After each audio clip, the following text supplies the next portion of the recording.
South voice Tamil நெஞ்சங்களுக்கு வணக்கம். எல்லாருக்குமே லைஃப்ல பர்பஸ் ஆஃப் லைஃப்னு ஒண்ணு இருக்கும். அதை நம்ம வாழ்ந்து ஒரு பெரிய லெவலுக்கு போகும்போதோ இல்லைன்னா ஒரு வயசானதுக்கு அப்புறமோ நம்ம யோசிச்சு பார்த்தோம் அப்படின்னா நம்ம வாழ்ந்து என்ன சாதிச்சோம் இல்லைன்னா என்ன உனக்கு பயங்கரமான திருப்தியை கொடுத்தது அப்படின்னு கேட்டா நான் ஒரு விஷயம் சொல்லணும்னு நினைப்பேன். நான் படிச்சு முடிச்ச உடனே ஒரு வேலைக்கு போனேன். அது ஒரு பெரிய வரப்பிரசாதம்னு அப்ப தெரியாது எனக்கு.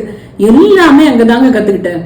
அங்க மிகப்பெரிய ப்ராஜெக்ட் டீம் இருந்தது, ஒரு ஹார்ட்வேர் டீம். நான் அங்கதான் போய் எல்லாமே கத்துக்கிறேன். ஹார்ட்வேர் ட்ரெயினியா அங்க ஜாயின் பண்றேன். அவங்க சொல்ற ரிசர்ச் ஒர்க் எல்லாமே, டெஸ்டிங் எல்லாமே பண்றோம். அப்ப நான் பண்ற ப்ராஜெக்டோட வேல்யூ எனக்கு அப்ப தெரியாது. இந்த காலகட்டத்துல இன்னைக்கும் சரி, இன்னும் 30 வருஷம் ஆனாலும் சரி, அந்த பார்கோட் ரீடர்ங்கிற ஒரு விஷயம் அழிக்க முடியாத ஒரு விஷயம், நம்மளும் மறக்க முடியாத ஒரு விஷயமா இருக்கும்.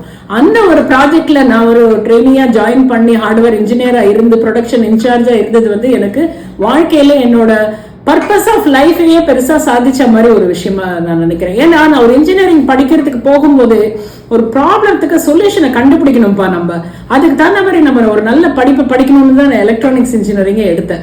ஸோ அந்த எலக்ட்ரானிக்ஸ் இன்ஜினியரிங்கை யூஸ் பண்ணி ஒரு சென்சார் மூலமா ஒரு பார் கோட்ல என்ன இன்ஃபர்மேஷன் இருக்கு அப்படிங்கறத ரீட் பண்ற ப்ராஜெக்ட்ல நான் இருந்து அதை கத்துக்கிட்டு அதை டிசைன் பண்ணி அதை ஒரு ப்ரொடக்ஷன் வரைக்கும் எனக்கு பண்ணறதுக்கான ஆப்பர்ச்சுனிட்டி கிடைச்சது அப்படின்னா அதை விட வேற என்ன வேணும் லைஃப்ல ஒரு சந்தோஷம் கொடுக்குற விஷயம். நான் தினம் சந்தோஷப்படுற ஒரு விஷயம் என்ன அப்படின்னா இன்னுமே அது பழக்கத்துல இருக்கு. ஒரு 30 வருஷம் முன்னாடி பண்ண ஒரு விஷயம் இன்னுமே பழக்கத்துல இருக்கு, டிமாண்ட்ல இருக்கு, உலகம் ஃபுல்லா இருக்கு.